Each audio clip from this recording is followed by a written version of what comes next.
Today, the bells of Westminster are ringing for a woman who isn't there. It is April 21st, 2026, the 100th birthday of Queen Elizabeth II. But while the public sees statues and commemorative coins, King Charles has just done something unprecedented.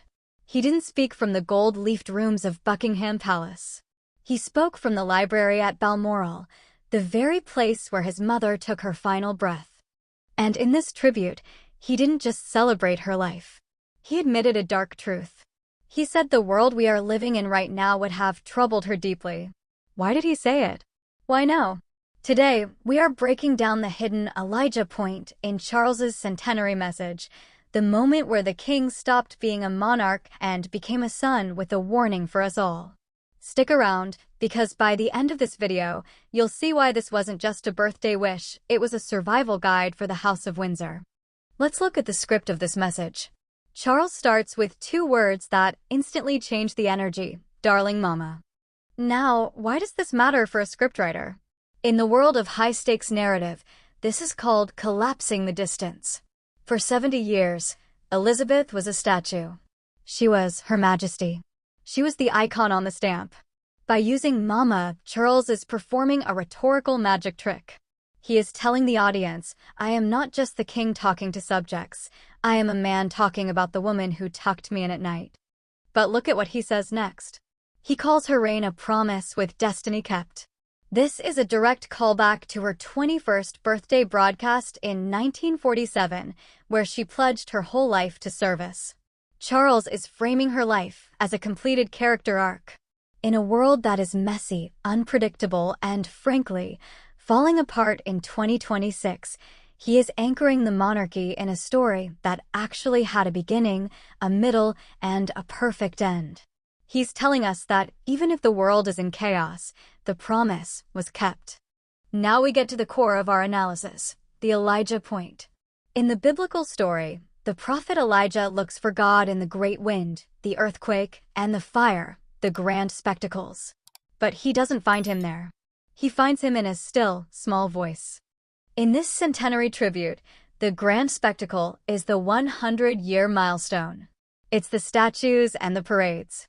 But Charles skips the fire and the wind. Instead, he zooms in on a tiny, intimate detail, that marvelous twinkle of the eye, when she shared a marmalade sandwich with Paddington Bear. Think about the genius of that move. In 2026, the monarchy is facing massive pressure. People are questioning its relevance. There is global unrest. How does Charles fight that? He doesn't use logic. He doesn't use power. He uses a marmalade sandwich. He finds the still, small voice of his mother's humanity. He knows that if he can make you remember her twinkle, he can make you forgive the institution's flaws. It's the ultimate retention hook. It hits the heart before the brain can even process the politics. But then, the mood shifts. This is where the script gets ruthless.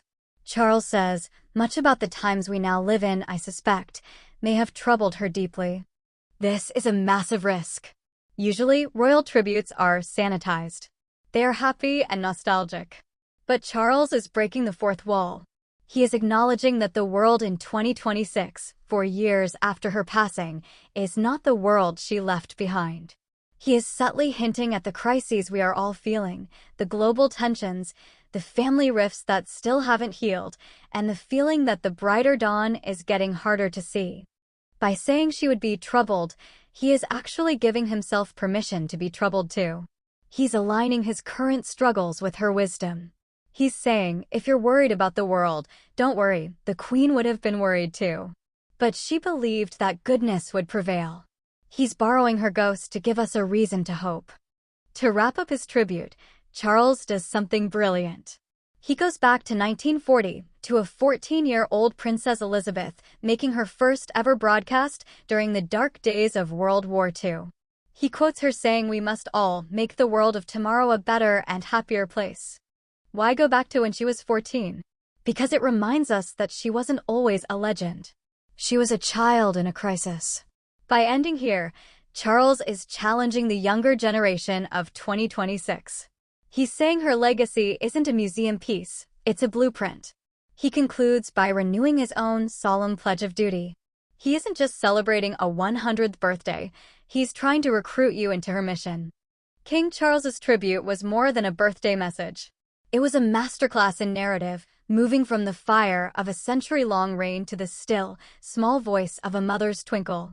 He acknowledged our troubled times, but dared us to believe in a brighter dawn. But there's one part of this speech that most people missed, a hidden gesture in the background of that Balmoral library that might reveal his true feelings about Prince Harry and the future of the family. If you want to see our deep dive analysis into the secret symbols hidden on the king's desk during this tribute, click the video appearing on your screen right now. We reveal the one photo Charles chose to display that changed everything.